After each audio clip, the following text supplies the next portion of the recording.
Hello everybody, John O here. Hope everybody's well. As you can see, this today is a different kind of video. Today is how I paint terrain. This is from the Kilteen Hivestorm box, which was very generously given to us by Derek from the Mystery Den in Darlington. He is a sponsor of this channel, he's a friend of this channel, and his shop is amazing. He has all your gaming needs, not just for Warhammer. He has ball action, I can't remember the other stuff. He's got a lot, but that's the ones I really take notice of. So anyway, as you can see today, this is what I'm painting. I'm going to attempt to paint. First time, like I said, it's just a bit of a scattered terrain, just so we can get it out there and say, look, this is what we've been given, and it's really, really very much appreciated. It's not bad. Clean it up. Took 10 minutes maximum. There you go. This is all right because it really doesn't need gluing. I'm sorry, I'm just trying to do this in between the cameras. This is first time. So there you go, it's like that. It just push fits. Bit of a gap on this side, but you just squeeze it tight. So, and there you go, you've got a bit of scattered terrain. I need to get this light sorted out because I'm getting shadows. Never mind. You've got a bit of scattered terrain. It's really good. So what I'll do, I will now go and paint. I'll give it an undercoat. Take it a bit so I can get it sorted out. So, be right back.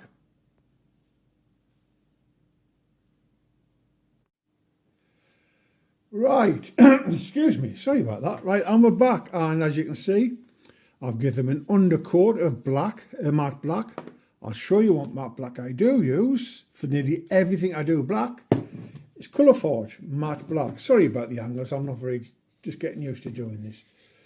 Colourforge matte black, absolutely the best undercoat spray out there. If you can get all of this, get all of it. It's brilliant. And I'm also painting from the same box. I'm also painting the Vespids. So I've done these in Colourforge matte white. Try and get it in focus. There you go. Colourforge matte white because I'm painting them green and I don't have a green sprayer. They do green sprays, but I just haven't got one. So I'm doing them white. So yeah, they are absolutely amazing colours. We're not getting sponsored by them. It'd be nice if we could, but we're not. But if you're going to use a sprayer, the bigger cans is Colourforge for you. They are really good. You get them from all good hobbyists, Hobby Workshop and everything like that. They do them. Anyway, so what we need today is a brush. It's a light dry brush, so I use a fluffy, soft makeup brush, £1 from the £1 shop. Get a load of them. And also some Army Painter Uniform Grey. And some Citadel Iron Warrior. So first off, obviously give it a shake. Give it a good shake. Put it on the palette. Just going to do the Uniform Grey first. Back to the other pile of rubbish that's in there. So, fluffy brush. Just get a bit on the brush. I'll just use a towel. There you go. A bit of kitchen roll. Give it a nice fluffy dry brush. And then serrare it like that. Just defines all the detail. I say this is just the first steps. So there you go, like stuff like that. Get a bit more if you need it. Do the same thing. There you go.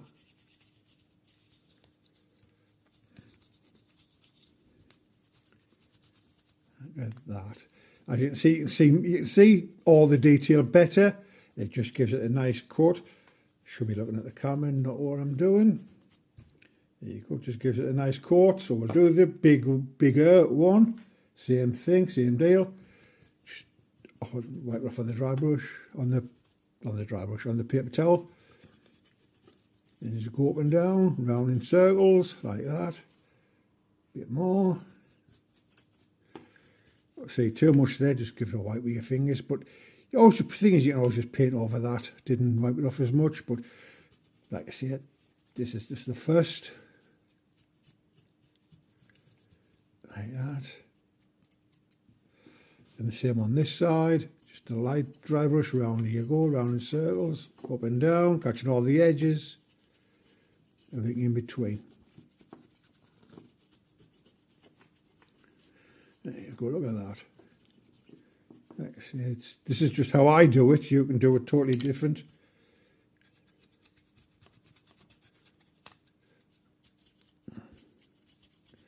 Don't forget to get the edges where. Just keep on my thumb. So that is the first set of dry brushing done. I don't even clean the brush. I'll see if I can just do this camera angle a bit better. There you go. Now for the Iron Warrior. Give that a good shake.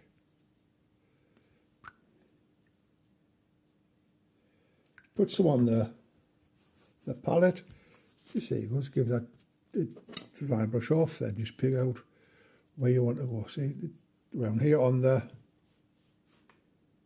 Yes, there you go. On the valves and pipes and the windowsill. There you go. And on here, I'd be just basically doing the light dry brush around there. On the grates, on the windows, on the grate, on the downpipes. All the bracing I'll get with the Iron Warriors, or Iron Warrior. No, Iron Warriors. And the same on this side, the light, the smash light, all that down there. Give it. It's just, like I say, this is just for scenery. It's a good. Yeah, you can take hours doing it, but when all you want to do is play it, it's just like, oh, let's get some scenery done. This is to me, this is the best way for me to do it. You might be totally different. You might think, oh, paint all them different colours, but it's a road scenery. It'll look good if you paint them all different colours. But I don't. There you go. So that's that big one done. Now for this littler one. Again, Iron Warriors on the paper towel. Get all the bracings, all the pipes, everything like that. Get them sorted.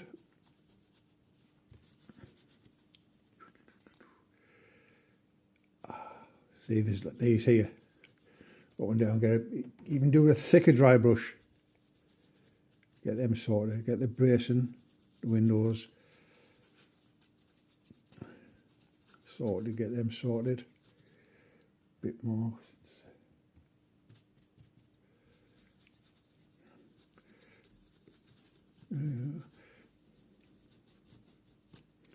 Bit more, because it looks like they need a bit, to me, it looks like they need a bit more.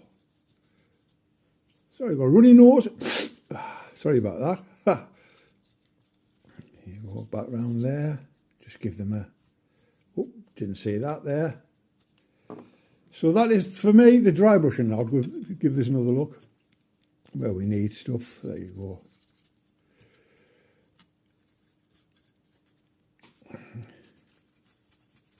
Actually, this is the first one, so I'm sorry if I keep going out of focus and this, that and the others.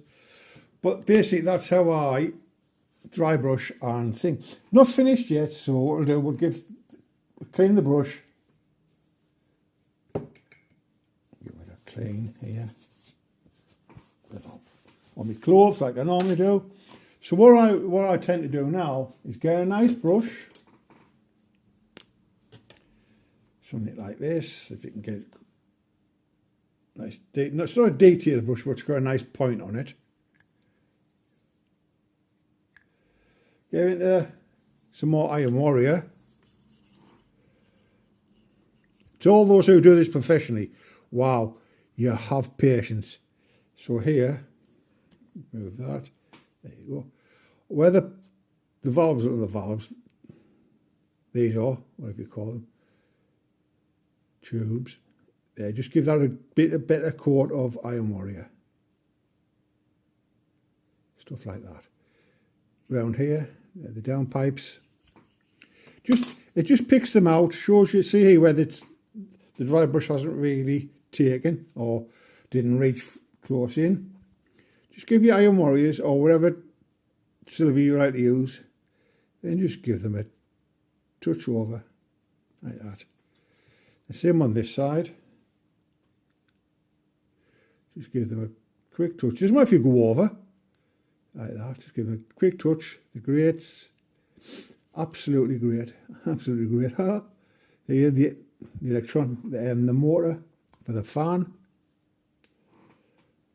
Just give them a slight touch up with the Iron Warrior.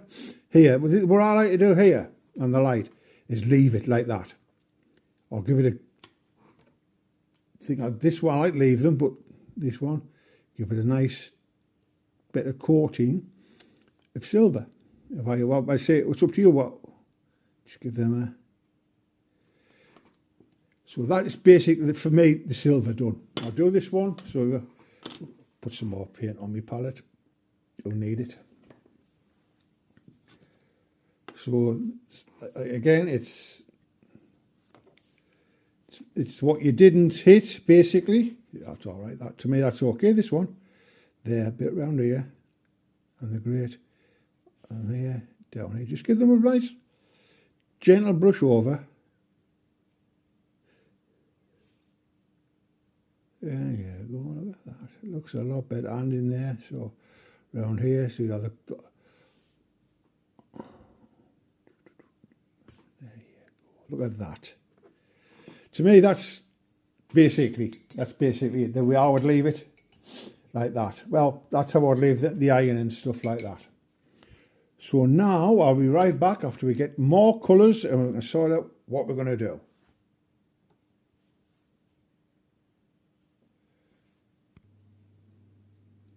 Right, so I've sorted out what colours I'm going to use. So I'm going to use some Dark Forest Green by Scale 75. Absolutely brilliant. This is the colour I'm doing my Vespers anyway.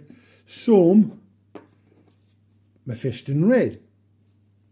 Always a good colour to have, Mephiston Red. And also I'm going to use some Dirty Downs Rust. Just for a bit of excitement. Just so that it is a bit of a war-torn ruin, basically. So, anyway, we'll start off with the Scale 75. Give it a good shake. A bit on the palette, like you do. Come on, get out. There you go. That's enough. You don't need much. It's a bit watery coloury, but it's okay. Right, so what I intend to do with these, I can't find it. I've just been looking and think I'll do that. What I intend to do with these is, you see these here, the junction boxes, the switches and what have you. To me, it just adds a bit, like I said, just adds a bit of colour. Just get your colour and just, even these ones here, it looks like a bit of a screen. Just touch it. Dab some paint on it. There you go. It literally is just a bit of colour that people because when you're playing, there's nothing boring. Like it's not more boring than looking at something and thinking, oh, is that it? Here, like I say, it's just a bit of colour. Even if it's just, like I say, on this piece, it's just them two. On here, where the light is, because if you wanted a green light,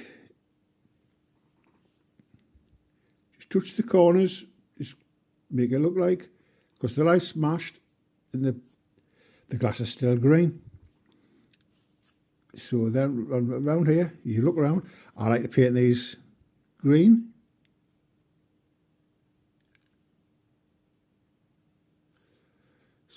Bit of excitement looking at it. So now what I would do, well, I'll finish them off camera because I can't see. So now I'll give the Mephiston Red a good shake. Some on the palette. Start with this one, where the underneath the green, if you can see it, sorry, I'll just give them a dab with the red.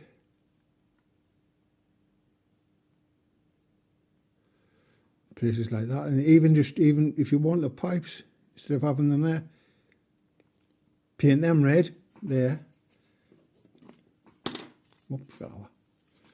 Even here, your clock faces, your clocks, just give them a touch of red.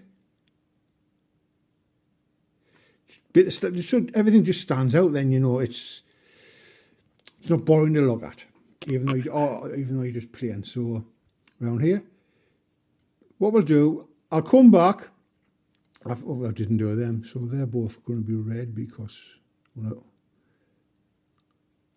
I'll finish off doing the reds and the greens to what I want, and I'll see you back here in a second.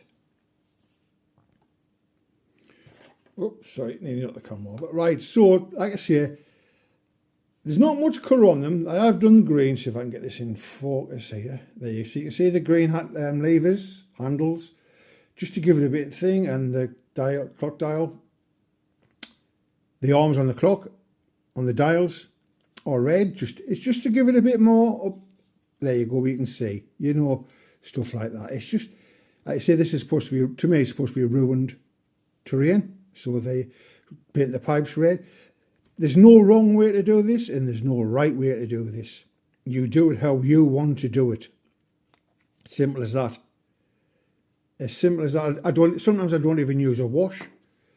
I just get, like I say, this. You've got to give this a damn good shake. As you can see there, there's a little bulb. If you can see it, there you go. There, that's it there.